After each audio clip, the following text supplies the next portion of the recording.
And why the fiat system is going to fail is because, it's based on debt, and it's based on mispriced debt on top of everything else. And every day the debt is even more and more mispriced. And therefore, eventually there's a massive arbitrage opportunity to take advantage of a different system. And right now, Bitcoin is the one taking advantage of that arbitrage. If Bitcoin wasn't there, gold would be $7,000 an ounce because there would be no other outlet.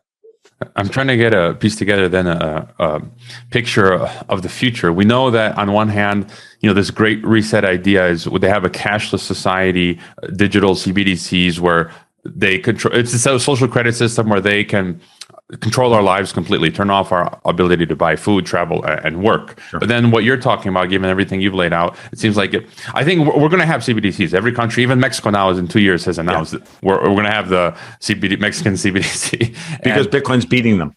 Well, yeah. And so given what you've said, then we're going to have the CBDCs.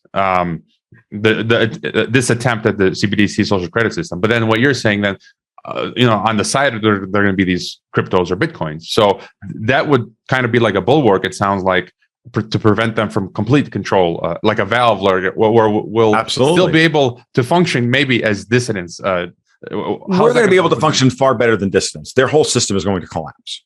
Like CBDCs are just another attempt to kick the can down the road. CBDCs are their means by which they default on all the debt that they can't pay and all the pension systems whose benefits they can't pay out. They're going to do that. That's how they want to do this. That's why they're crashing the middle class in Germany. It's why they're destroying our ability to eat food and procure goods. And it's why they're doing this. They're doing this in order to destroy our comfortable middle class lifestyles, in the hopes that when we're desperate, we then turn to whatever their solution is. And because the generation behind me is more in debt, right? And I'm Gen X, so the American millennials are farther in debt than my generation is, and my generation's farther in debt than the boomers were, and they're farther in debt than my parents, who were silent generation, were, and blah, blah, blah, blah. Because of that, we're going to hope that they're hoping that they can just forgive all the debt and just put us all on UBI and, throw us some Fed bucks or, Fed euro, or some digital euros. And then we can and as long as we get our Vax card and we're good citizens, we'll be allowed to procure food at the supermarket, or we'll be allowed to go have a substandard dinner over at, the one of the 3 restaurants that are left in town that have been approved by the government to still exist. That's a dystopian nightmare. That system is not going to work in the context of a world with Bitcoin, where trillions of dollars are now trying to find a home in a nascent financial system that is, oh my God, the Wild West. Okay. I don't care if you're talking about, the DeFi on Ethereum or the degenerate DeFi on things like Avalanche and some of the other DeFi platforms, which are fascinating. I'm always fascinated by watching these things play themselves out, because you're watching innovation occur in real time. You're watching massive innovation occur in real time. You're also watching massive scams occur, happen in real time. Like and the hard part is trying to parse which ones are and which ones aren't, right? But I don't care about any. I mean, I care about it, but I don't care in the long run, because the scams will go away and the hard projects will improve. So, like I was talking about in an article I wrote recently about liquidity within the crypto space and the lifestyle of Ponzi schemes. Like, this stuff is just part of the natural process.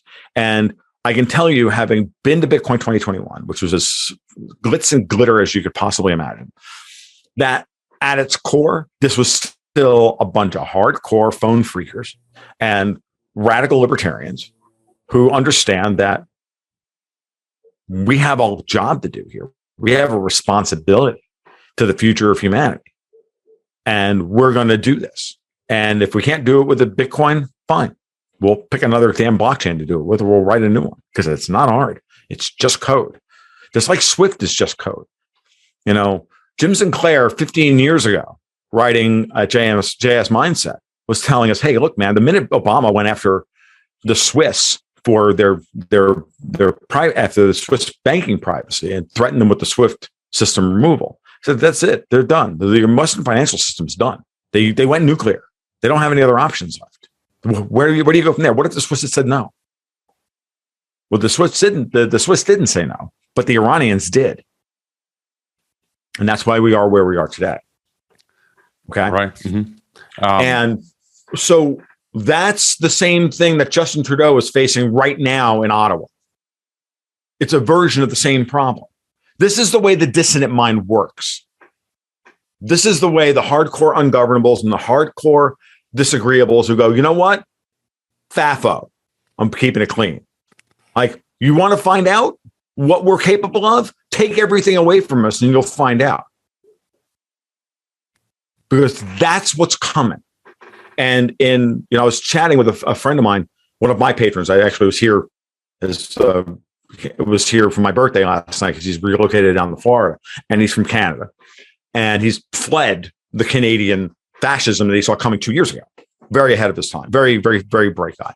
And we were chatting about all this stuff. And I said, he's like, well, I love Florida. I got news for you. You guys haven't been tested yet because you still have everything. You haven't had anything taken away from you. I'm like, I tell people all the time, like, life in Florida has been pretty much rural North Florida. Everything's been pretty much normal. You drive the game, I live a man between two worlds. You drive to Gainesville and it's all a bunch of, terrible NPC libs running around with their two masks on and freaking out. And I couldn't go into Guitar Center for a year and a half to buy freaking drumsticks. But if I drove up to Lake City, the only people wearing masks were the poor people working at corporate restaurants, demanded of them by their cowardly middle managers, but not anybody nowhere else. You went to the average private restaurant in Lake City. I got a couple of places that I would go to all the time. You couldn't find a mask in those places. You couldn't find a mask on the floor that somebody had stepped on because the thought of actually wearing one was just anathema to them. So we haven't been tested in a certain sense, but at the same time, who's going to test us now? Biden? Really? No, that's passed. So it's going to be very interesting to see how this plays out in Ottawa because the truckers have now inspired the world in the same way that when Russia, I said this back in 2015, really in 2013, when Russia intervened in Syria to stop Obama's invasion and then intervened in 2015 militarily to support the Assad government. What they did was give voice to the voiceless and spine to the spineless, that someone was willing to stand up to these people and say no and didn't get wiped off the map. And then all of a sudden, everybody else can now start saying no. So what I think comes next is in a week, does Alberta or Saskatchewan declare their independence from Ottawa? I mean, the guy in Alberta would never do it, but what about in Regina, Saskatchewan? I mean, they already want to secede out there. They already hate Eastern Canadian or, the Toronto and Montreal. They already hate those people. So now it's just a matter of, and it would be okay if it happened in a place like Canada, because Canada is not systemically important to the global economy. It would be terrible when they're goading us into doing it here in the United States. That's the trap.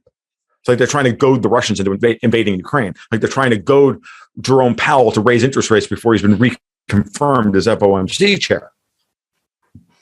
Putin and Powell are smarter than these people. But in Canada, and we're smarter than that here in Florida and Texas, to not go and to not take Biden's provocations. The best thing to do is just go, yeah, that's nice. But, we still have federalism here and we're just not going to listen to you because the governors have a whole lot of power. In Canada, they have the opportunity to do this. The truckers are talking in terms of, we want Trudeau gone.